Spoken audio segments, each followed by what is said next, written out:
Keremsiz adamlar kuru ağacıdır.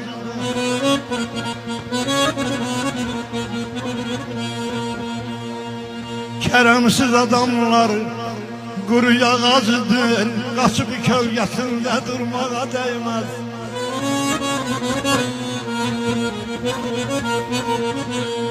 Nankörün yaltağın iki yüzlünün ay balam, yolumda canını yormağa değmez.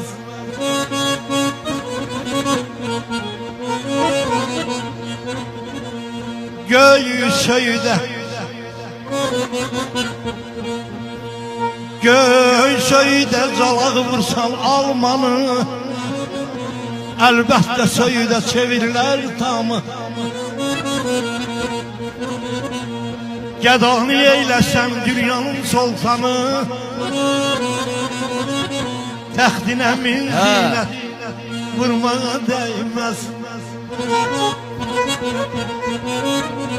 Əhməd tap insanı, insanla dost olur.